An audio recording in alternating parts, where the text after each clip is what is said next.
तौर पे कुछ भी अंतर्राष्ट्रीय कार्यक्रम होता है तो ये ज़्यादातर दिल्ली में होता है, एक दो बड़े शहरों में होता है।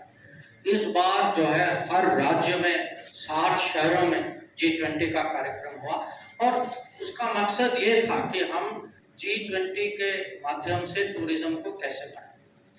तो आप तो आज अपनी ओर से मैं इतना ही कहूँगा कि बीकानेर का जो है, जब आज हम सब लोग ग्लोबलाइज दुनिया है, ऐसी कोई घटना नहीं होती, कुछ विषय नहीं होता जहाँ उसका प्रभाव किसी कहीं ना कहीं तो हर नागरिक के जिंदगी पे होता ही। जब हम यूक्रेन की बात करते हैं, अगर आज पेट्रोल की कीमत कम है वो इसीलिए है कि हम लोगों में हिम्मत थी कि हम रूस से तेल लें। अगर कुछ ऐसे कुछ और विषय हों कि सुरक्षा की बात कर रहे हैं या आज जो कोविड के समय में मोदी जी के प्रतिष्ठा, उनके कूटनीति के कारण खाड़ी में हमारे जितने लोग जो थे उनका देखभाल। तो मैं इतना ही सामने रखूंगा कि विदेश नीति के परिप्रेक्ष्य आगे की मैं बात करूं तो हम तो बिल्कुल चाहते हैं और हमें पूरा विश्वास है और हमारा एक किस्म से लक्ष्य भी है कि हम टूरिज्म को कैसे आगे बढ़ाएं और बीकानेर जैसे क्षेत्र में जरूर टूरिज्म जो है एक आर्थिक प्रगति के लिए एक बहुत बड़ी ताकत हो सकती है। दूसरा कि हर कोने, भारत के हर कोने से कहीं ना कहीं कुछ न कुछ चीज़ें एक्सपोर्ट हो रही और बीकानेर की पहचान बन चुकी है। बीकानेर की भुजिया हो या बीकानेर की मीनाकारी काम हो या बीकानेर से क्ले का एक्सपोर्ट होता है। बीकानेर के कारपेट यार्न जो हैं, हम संसद सदस्य हैं, हमें पता है कि अपना कारपेट जो है नए संसद में वो भी यहीं बीकानेर का ही बना हुआ था। कि जिन जिन क्षेत्रों में बीकानेर की पहचान बन चुकी है, ये हमारी कोशिश होगी कि हम दुनिया में इसकी मार्केट खोजें ताकि यहाँ जो है, यहाँ की प्रोडक्शन, यहाँ की प्रगति, यहाँ की रोजगारी बढ़े। फिर ये भी है कि इसके अलावा मैं जानता हूँ कि पिछले सालों में इजराइल, क्योंकि यहाँ कुछ लोगों का इजराइल के साथ संबंध थे, उसके कारण मेरे ख्याल से ऑलिव प्रोडक्शन, जैतून जो है, अब आज बीकानेर एक किस्म से फेमस हो चुका है कि बीकानेरी भुजिया तो है पर अभी बीकानेरी जैतून भी अपना पहचान बना रहा है। तो दुनिया में आज बहुत अवसर हैं, चुनौतियां तो होती रहती हैं, पर यहाँ से जब संसद सदस्य मोदी जी के हाथ को मजबूत कर सकता है, भारत में ऐसी हम सरकार बनाएं जो हमें पूरी विकसित भारत की तरफ ले जाएं, तो हमें अपेक्षा है कि यहाँ के वोटर जो हैं, यहाँ के पब्लिक जो है अर्जुन राम जी का पूरा समर्थन करेंगे, भाजपा का करेंगे। तो यही कुछ विचारें थी जो मैं आपके सामने रखना चाहता हूँ। ये अवसर है सर, कृपया प्रश्न पूछने से पहले यहाँ से शुरू कर। सर नमस्कार। मैं सबको नमस्कार सर, मैं लक्ष्मण राघव, भारत 24 और फर्स्ट इंडिया न्यूज से हूँ। मेरा सवाल ये है, हमने अभी सुना भी, जिस पर आपने जवाब भी दिया था बहुत पहले, चाइना ने जिस तरह से हमारे कुछ इलाकों के नाम बदले हैं, तो क्या आप ये मानते हैं कि ग्लोबली भी इस चुनाव को प्रभावित करने की कोशिश थी? ये भी नहीं, देखिए, मुझे विश्वास है भारत के वोटर्स पर भी और भारत के इलेक्शन सिस्टम और इलेक्शन कमीशन में भी। मुझे नहीं लगता कि हमारे चुनाव में कोई बाहर की ताकत इसको प्रभावित कर सकता है।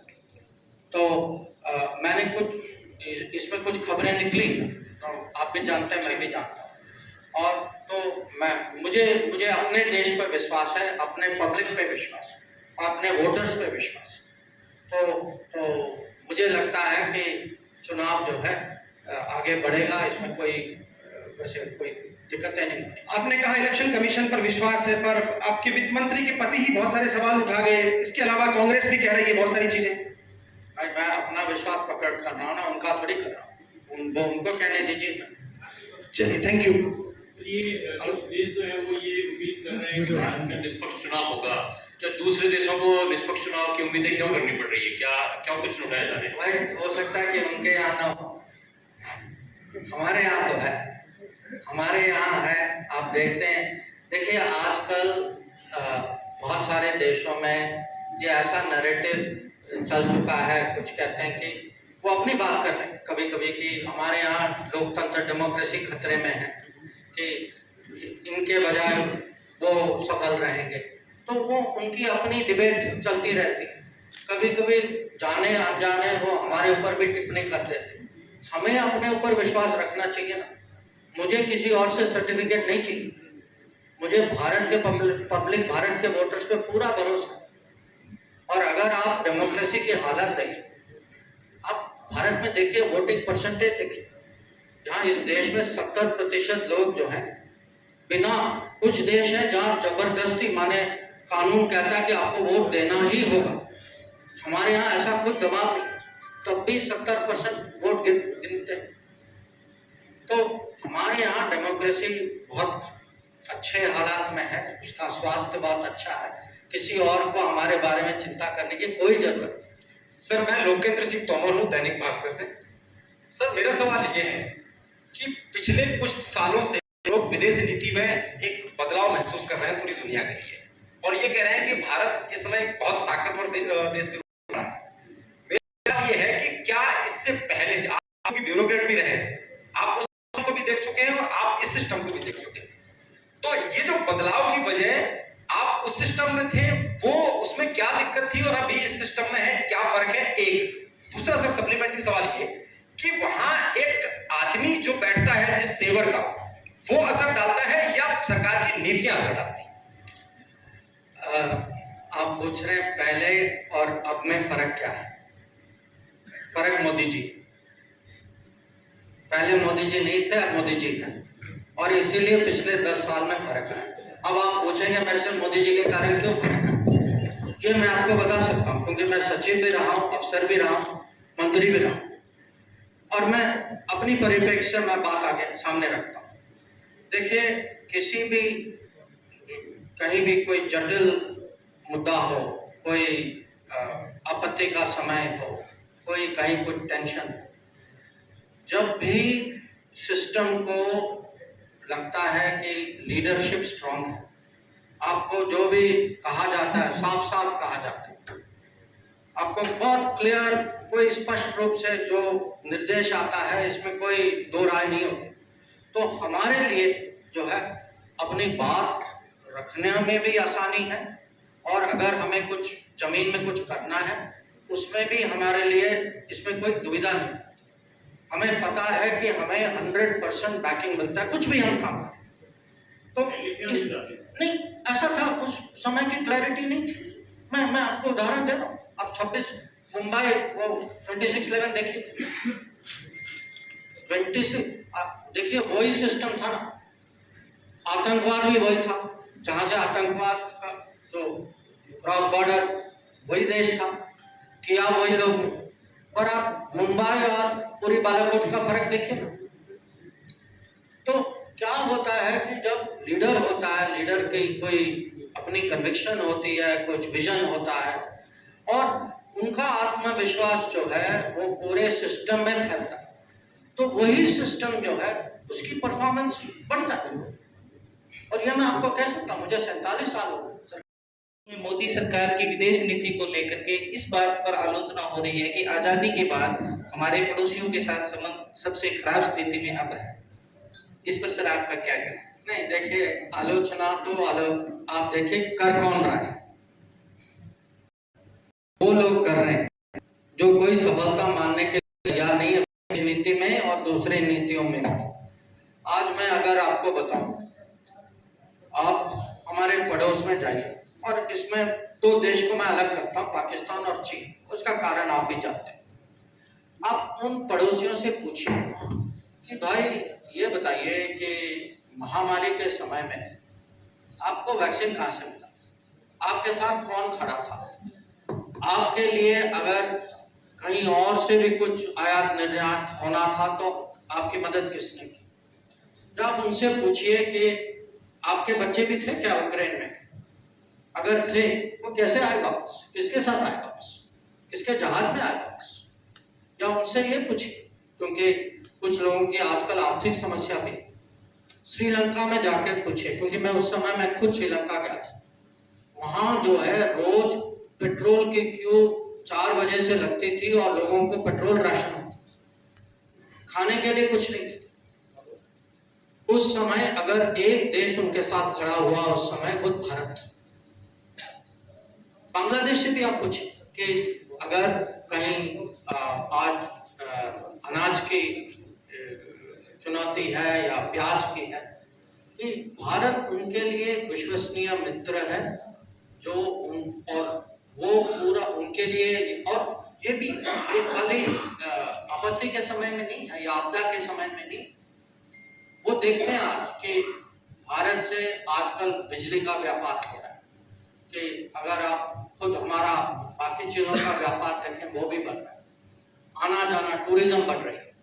तो मैं बिल्कुल सहमत नहीं हूँ आपसे कि हमारे पड़ोसी रिश्ते कहीं बिगड़ गए हैं, बल्कि मैं तो कहूँगा कि भारत के नागरिक आप कहीं भी पड़ोस में जाएं बहुत गर्व के साथ जा सकते हैं, और जो वहाँ की पब्लिक की जो भावना जो है भारत के बारे में, वो आपको एक बार सुनना होगा पूरा समझने के लिए। नमस्कार सर। सर मैं टीआईएन नेटवर्क से मुदिता पोटली। सर आपने यूएन में भारत की स्थायी सदस्यता को लेकर बहुत मुखर रूप से कार्य किया है। हाल ही में आपने एक टिप्पणी की थी कि वो नेहरू थे जो इंडिया सेकंड और चाइना फर्स्ट कहते थे। तो क्या आप ये मानते हैं कि यूएन की जो स्थायी सदस्यता हमको नहीं मिली, क्या उसके लिए केवल नेहरू ही जिम्मेदार रहे? नहीं, मैंने ये कहा, और मैंने खाली कहा नहीं, मैंने ये लिखा भी है। मेरी किताब निकली है हाल ही में,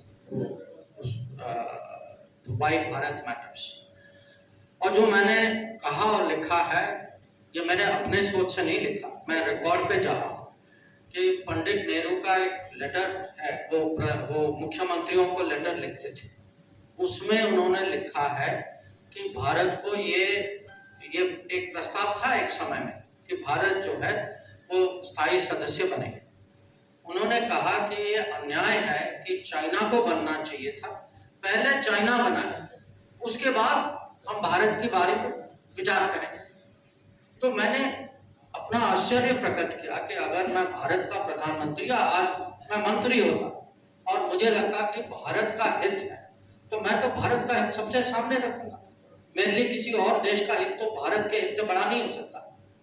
तो मैंने इस पे आश्चर्य प्रकट किया। पर अभी जो है, अभी मुझे लगता है कि दुनिया आज खासकर यूएन में ये चर्चा हो रही है कि भारत अब इकोनॉमी में 5वें नंबर में है, तीसरे में पहुंच जाएगा, आबादी में सबसे बड़ा देश है, और हमारी छवि, हमारी प्रतिष्ठा, हमारी ताकतें जो हैं दुनिया पहचानती है।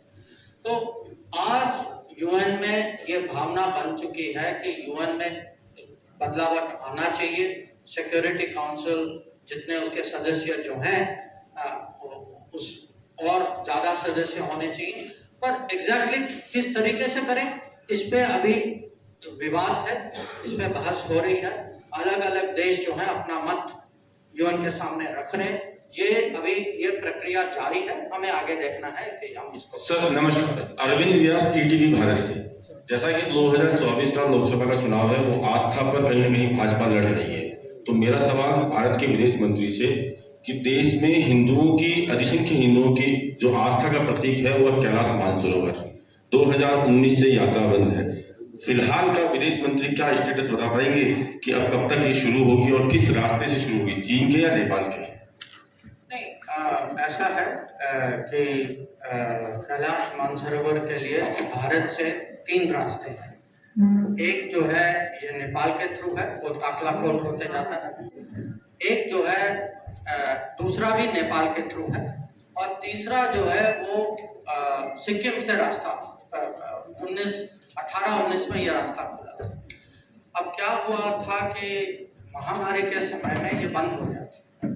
अब उसके बाद उन्होंने ये पूरी यात्रा की जो प्रक्रिया जो है उन्होंने वापस शुरू नहीं की। पिछले महीनों में हमारी इस पे बात हुई है, तो हमें इस साल का देखना होगा कि क्या होगा, ये अभी बातचीत जारी है। हम तो जानते हैं कि भारत में बहुत लोगों की चाह है कि वो फिर से वो रास्ता खुले और उनको एक अवसर दिया जाए ताकि वो वहाँ दर्शन कर पाए। तो ये बिल्कुल हमारे मन में है, मैं कहूँगा हमारे लिए प्रायोरिटी।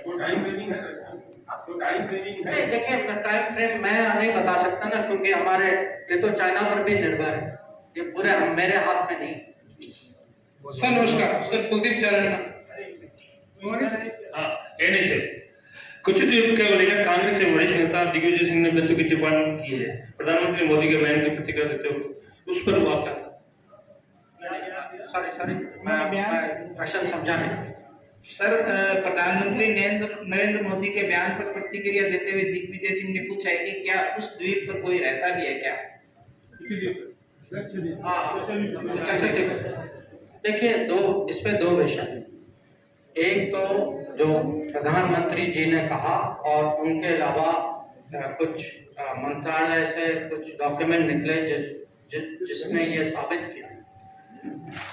हम पब्लिक को समझाना चाहते हैं कि आजकल जो तमिलनाडु में जो डीएमके कहती है कि हमारा कुछ लेना देना नहीं था, हमारा कुछ पता ही नहीं था कि हो क्या रहा है, और हम जो हैं पूरी जिम्मेदारी जो है केंद्र सरकार पे डालते हैं।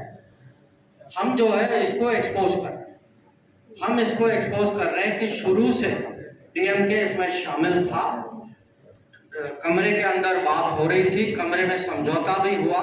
उस समय के डीएमके के नेता जो मुख्यमंत्री जो थे वो माने कि जो अंत में जो एग्रीमेंट जो हुई थी।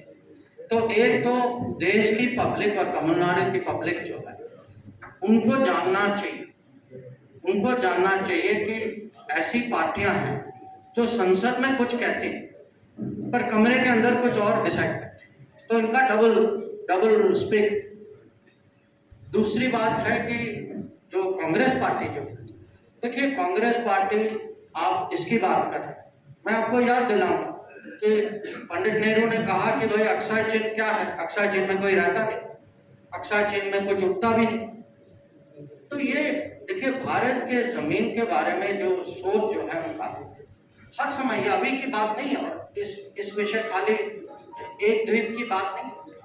अगर 38,000 किलोमीटर अक्षय चिन्ह और बाकी क्षेत्रों में चीन ने कब्जा किया और हमने उसकी तैयारी नहीं की, 62 के बाद भी तैयारी नहीं की, तो जमीन के बारे में उनके मन में कहीं ये आश्चर्य की बात है कि भारत के जमीन के बारे में उनका कोई जुड़ाव नहीं। सर रौनक व्यास जी न्यूज से की बात जो है वो चुनावी भाषणों में देखने को मिल रही है। पीओके पर लेकर सरकार कहाँ स्टैंड कर रही है? पीओके पर कुछ चल रहा है, सरकार की तरफ से कुछ कहना चाहेंगे? देखिए पीओके पे मैं दो टिप्पणी करना चाहूँगा। एक कि भारत की जो पोजीशन जो है ये पूरे देश की पोजीशन है, सर्वसम्मति के साथ संसद ने इस पर एक बयान दिया था और वो संसद की पोजीशन, उस समय की पोजीशन अभी भी हमें पूरे राष्ट्र की पोजीशन